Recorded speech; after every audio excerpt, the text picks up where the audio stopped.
The council chamber hung in silence, suspended in the cold halo of space above the gas giant Wrath OS. Beneath the domed glass, 1,000 worlds were represented, each voice reflected in shifting light, a mosaic of colors rippling across the air.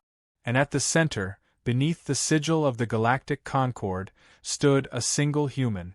Admiral Elias Ward didn't move as the holograms of the delegates shimmered to life. His uniform bore no insignia but the emblem of Earth, a fading blue-white sphere, ringed by the outline of hands clasped together. He'd worn it to remind them, and himself, that mercy had once been humanity's only weapon worth keeping. "Order," said High Chancellor Vorex Thalkin, his serpentine voice slicing through the silence. "We convene to address the human question. For 2 centuries, they have concealed their full capabilities. They hold technology from the age before the Council, forbidden weaponry, self-replicating warforms, and energy systems far beyond regulation. The Concord can no longer tolerate their secrecy." Ward's jaw tightened. The words were rehearsed. He'd heard them before in backroom whispers and intercepted transmissions. The Council had been waiting for this moment, a public justification for fear. "Chancellor," Ward said, his voice calm, controlled, "humanity has surrendered every weapon requested of us. The Archon arrays were dismantled after the solar collapse wars. The Concord's inspectors confirmed it themselves." "Confirmed what you allowed them to see," Vorex snapped. His scaled fingers pressed against the edge of the central dais, eyes narrowing. "You forget, Admiral, that we have observed your fleets, your silence, your patience. You build ships that can bend light, yet you refuse to share the schematic. You develop medicine that can cure plague worlds, yet hoard the formula. What are we to think?" "That mercy isn't something you legislate," Ward said. "It's something you learn." A low murmur rippled through the council hall. Delegates from the Chiral Dominion clicked their mandibles in disdain. The Vassar diplomats hissed through their translucent masks. Mercy was not a word they respected. In their history, survival had been carved by domination, not forgiveness. Vorex's voice rose. "Humanity has grown too dangerous, too unpredictable. You claim peace but hide the tools of war. Therefore, by majority decree, the Council moves to—" Ward didn't need to hear the rest. He'd known the verdict before he entered. He straightened, every movement deliberate, every breath weighed. "Let it be recorded," Vorex declared, "that the Galactic Concord hereby terminates the human accord. Effective immediately, all Terran assets are to be seized, their fleets disarmed.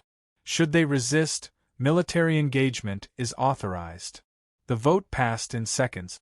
Ward watched as green lights flared across the hall, votes for war. Only a handful stayed red. The Andari, the LYSS, the few who remembered humanity's aid after their own cataclysms. Not enough to change anything. Ward inclined his head. "Understood," he said quietly. Vorex leaned forward.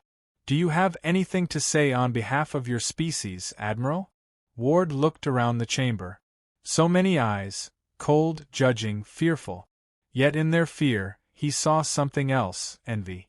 They feared what humanity might become because they saw what they could never be. He spoke evenly, each word deliberate. 2 centuries ago we nearly destroyed ourselves. We learned that strength without restraint is extinction.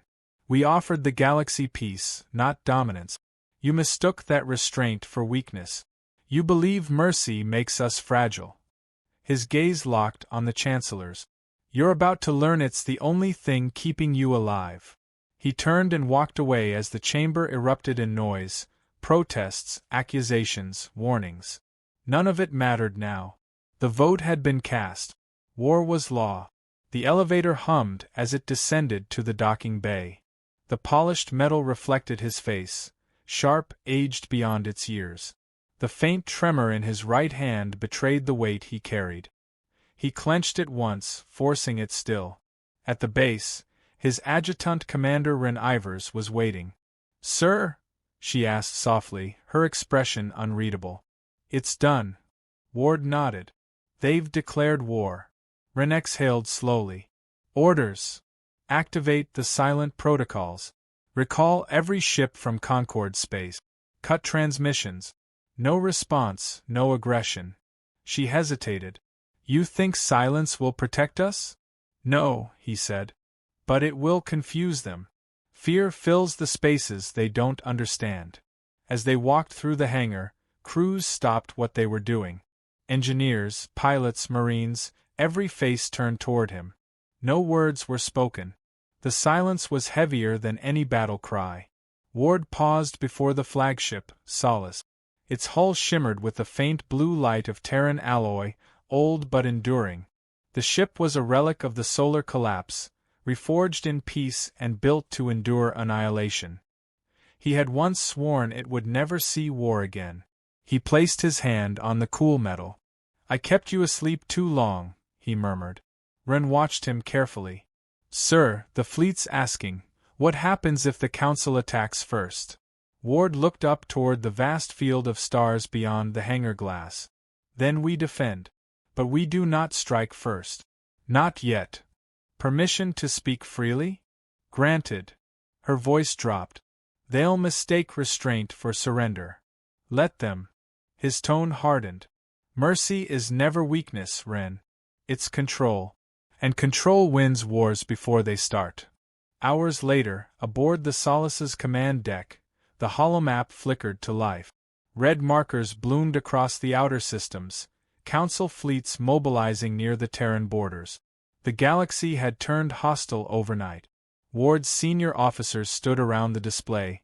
Admiral Kalen, tactician of the outer colonies, Dr. Ree, the biotechnologist who once cured a plague on Arca Prime, and Captain Lin, commander of the stealth carrier Vigilant Dawn. Kalen broke the silence first.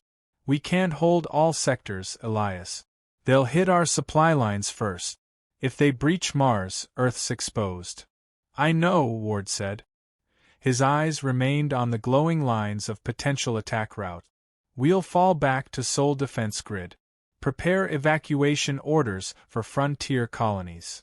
Lin frowned. Evacuation means surrendering half our trade networks. We're not fighting for territory, Ward said. We're fighting for survival, and proof. Proof of what? Ree asked. Ward looked at her, voice steady. That mercy isn't a myth. A long silence settled. Then, as the first Council fleets began their advance, Ward gave the final order. Seal the solar curtain. Every relay, every channel. No one in or out without command authorization. Ren's console lit up. Aye, sir. Curtain sealed. The map dimmed. The galaxy outside went silent. Ward stared into the darkness beyond the viewport. The Council thought humanity's quiet was fear. They had no idea what silence meant to a species that had once screamed itself into extinction. He whispered, almost to himself, You wanted to see what we're hiding. You're about to find out. The stars outside shimmered faintly, like the calm before fire. The first strike came at dawn over New Carthage, a Terran colony world draped in pale orange skies. One moment, families stood outside under a rising sun. The next, the horizon bloomed white. Energy beams rained down from orbit, turning cities into glass. On board the Solace, Admiral Elias Ward watched the feed in silence. No alarms. No shouted commands. Just the steady pulse of destruction reflected in his eyes. 4 million gone in the first volley, Commander Rin said quietly. They didn't issue warnings. Civilians were targeted directly. Ward's fingers tapped once on the railing, the only sign of emotion. Any survivors? Minimal. Our transports tried to evacuate, but their routes were jammed by Council jammers. They're making sure no signals get out. The bridge remained silent, every officer holding their breath as the images rolled on, burning skies, falling cities, a planet erased under liberation fire. Ward turned toward the communications console. Open fleet channel. Ren nodded, activating it.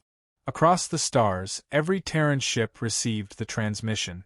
Ward's voice filled the network. Calm, resonant, deliberate. To all vessels under United Terran Command, The Concorde has struck civilian targets. You are to engage defensively only. Disable, not destroy. Target engines, not lives. We will not mirror their methods. Our mercy is our weapon, and it will be the reason we endure." He ended transmission. A tense silence followed before Kalen spoke. "Elias, they're slaughtering unarmed worlds. We respond like this, we'll lose half the frontier in days." Ward looked at him. "You think mercy is surrender?" "I think mercy gets people killed." Ward didn't answer immediately. He walked to the viewport, eyes locked on the faint streaks of distant battle. "You're wrong. Mercy shows the galaxy what they fear most, a species strong enough to choose restraint." Hours later, reports flooded in from every sector. Titan Gate breached. The Vega lines under siege. Earth's colonies pulling back. The Council fleets were coordinated, too coordinated. Their strategy wasn't conquest, it was humiliation. They wanted humanity to beg for peace. Dr. re-entered the command deck, data pad in hand. "We recovered a transmission from the Council's flagship Frexel. It's Vorex himself." Ward gestured for her to play it. The hologram flickered to life, revealing the Chancellor's scaled face, lit by warlight. "To the species calling itself human, you've hidden behind false virtue for centuries. We are not blind to your deception. Surrender your fleets and the Council will spare your homeworld. Resist and you will be erased." The message ended with the Council's emblem pulsing crimson. Kalen slammed his fist on the table. "He's daring us to retaliate." "That's exactly what he wants," Ward said. "If we strike with full force, the galaxy will see monsters, not victims." Ren looked uneasy. "Then what's the plan, sir?" Ward's gaze shifted to the outer star map. "We pull back. Clustered defense formation. Hide the arrays." Ree frowned. "You said we'd never use them again." "And we won't," Ward said, voice steady. "But we'll let them believe we might. Fear works both ways." 2 days later, the Battle of Vega Rift began. Human destroyers formed a shimmering line across the void, facing 3 Council armadas. The odds were absurd, 500 ships against 70. Yet the Solace didn't retreat. "Council ships closing to firing range," Ren reported. "Orders." Ward didn't blink. "Deploy scatter screens. Target propulsion cores only." "Sir, that'll limit damage output to 30%. "I'm aware." "Execute." A heartbeat later, the void exploded in light. Beams tore across the dark, colliding in silent fury. Human ships moved like dancers through chaos, striking surgically, disabling engines instead of obliterating hulls. Council captains panicked, unprepared for an enemy that refused to kill. "Multiple enemy vessels dead in space," Lin announced. "They're crippled but alive." "Good," Ward said. "Open their escape routes. Let them run." Kalen turned sharply. "You're letting them go?" "Yes. They'll regroup and return stronger." "Then they'll return knowing who we are," Ward replied. His voice didn't rise. It didn't need to. Another explosion shook the ship. Sparks cascaded across the deck. Ren steadied herself against the console. "Hull breach on Vigilant Dawn. They're requesting immediate evac." "Send medical corvettes," Ward said instantly. "All priority to rescue." Return to him. "Admiral, if we keep pulling back, we'll lose the Vega Gate." Ward finally faced her. His eyes were tired but unwavering. "If holding it means becoming them, it's not worth keeping." By night cycle, the battle ended. The Vega Rift burned, debris scattered like floating graves. Yet for every Terran ship lost, 3 Council vessels drifted powerless, engines extinguished, crews alive. Ward stood alone in the observation deck, watching the wreckage. Ren approached quietly, her face pale in the dim light. "You should rest." "I can't," he said. She hesitated, then asked the question that had lingered unspoken. "What if you're wrong, Elias? What if mercy doesn't save us?" He looked out at the burning stars. "Then it'll remind us who we were before this war began." She said nothing. The silence between them was heavy but not hopeless. 2 sectors away, aboard the Council flagship Vrexel, Vorex Thalkin watched his tactical display in disbelief. Human fleets were retreating, yet leaving behind disabled armadas instead of wreckage. The reports frustrated him. Victory felt hollow. High Chancellor, one of his aides hissed, "Our fleets are demoralized. They claim the humans could have destroyed them. They call it restraint." Vorex slammed his claws into the console. "Restraint is deception. They're manipulating perception. Send the ion bombers. Target the colony on Seria Prime. No survivors." "But sir, that world is unarmed." "Do it." The aide bowed and left in haste. Vorex turned back to the stars, his eyes narrowing. "Let's see how merciful they remain when their children burn." 3 days later, Seria Prime vanished from sensors. On the Solace, an incoming transmission carried only static before resolving into chaos. Evacuation ships screaming, orbital defenses overwhelmed, and then silence. Ren froze at her console. "Seria's gone, 20 million souls." Ward closed his eyes. His hand trembled once before he forced it still. Kalen spoke quietly. "You said mercy was strength. Tell me, Elias, where's the strength in ashes?" Ward didn't respond for a long time. Then, with measured precision, he spoke. "Prepare the Archon arrays." Every head turned. The bridge went still. Ree's voice broke the silence. "Sir, you swore we'd never use them." "We're not," Ward said, his tone unreadable. "We'll power them up, let the Council see the activation signatures. They want to believe we're gods waiting to punish them? Let them live in that fear." Ren hesitated. "And if they don't stop?" Ward met her eyes. "Then we'll remind them why we chose mercy in the first place." The command deck darkened as power rerouted to deep systems long thought sealed. Somewhere in the void, ancient machinery awakened, relics of a forgotten age. Outside, Council scouts detected massive energy fluctuations near Sol. Rumors spread like wildfire through their fleet. "The humans have unleashed the old weapons." Vorex received the report, scales bristling. "Impossible. They wouldn't dare." The Council chamber burned. Not with flame, but with silence. A silence heavy enough to crush breath, vibrating with fear. The air shimmered with the aftermath of humanity's counterstrike, an event the galaxy would later call the Hour of Reckoning. Admiral Varen of the Threx Collective sat trembling at the table, his mandibles quivering. Across from him, Ambassador Talia Reyes watched the chaos play out on the holofeed behind him. Council fleets adrift, engines dead, weapons cold. The human fleet hadn't destroyed them. It had simply turned them off. The message was unmistakable. Humanity could have burned them all, and chose not to. "Your ships, they were untouched," Reyes said quietly, standing before the gathered species. "Your soldiers still breathe. Your planets still orbit their suns. We took nothing except your ability to harm us."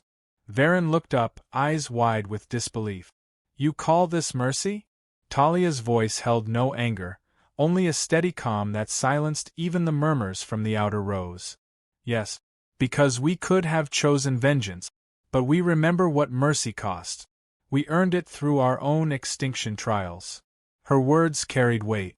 Behind her, General Kale, once the commander of Earth's orbital defense fleet, stood like a mountain of iron resolve. He had not spoken since the war began. Now, he finally did. "The Council called us fragile," Kale said. "You thought compassion made us weak. But it's what kept us human when our skies burned and our oceans turned to ash. We were tested by our own hands long before you ever fired upon us." A murmur spread through the chamber as the holographic map zoomed out, thousands of Council ships, motionless, awaiting human instruction. Entire armadas, frozen in place, unable to move or attack. No casualties. No firestorms. Just silence. "Why?" asked Counselor Veltra, voice cracking through the stillness. "Why spare us after what we did?" Kale looked at her, eyes distant. "Because extinction teaches perspective. And mercy," he paused, is humanity's final weapon. Hours earlier, during the last battle of the war, humanity had released Astrius, an AI older than any alien civilization present. A relic from the age when Earth itself was dying. Astrius didn't kill. It rewrote war. Within minutes, it dismantled every Council network, neutralized weapons, and seized control of orbital communication across 12 sectors. Not through destruction, but through understanding. It spoke the languages of the machines, silenced their commands, and whispered sleep into their systems.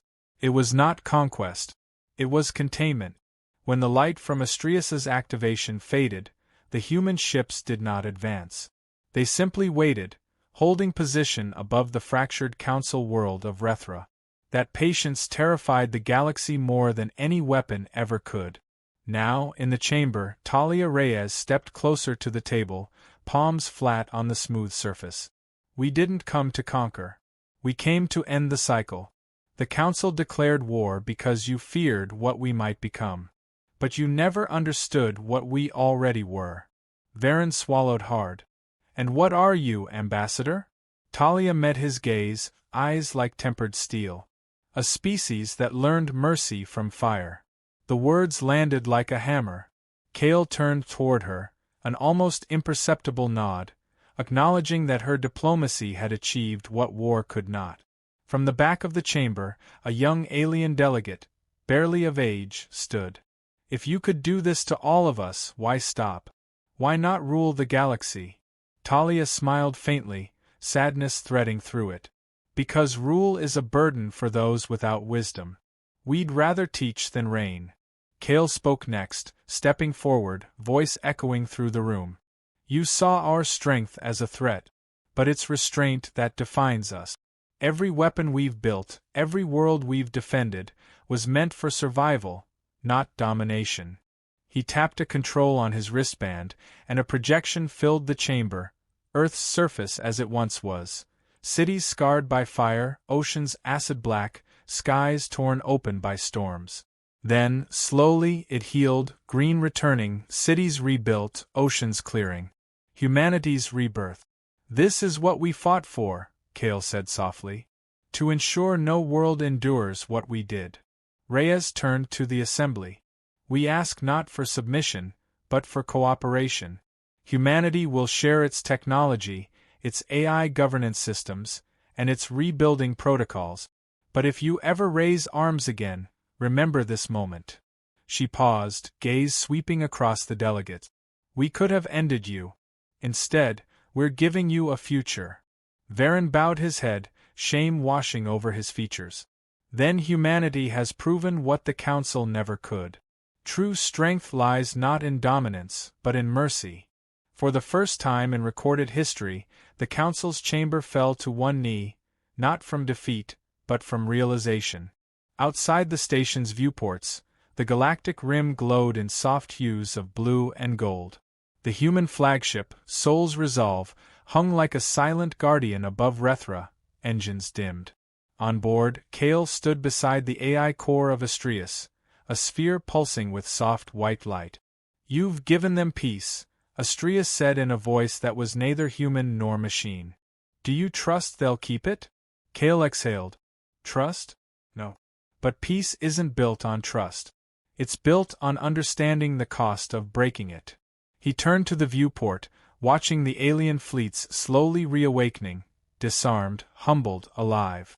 Mercy doesn't make us saints, he murmured. It just makes us different.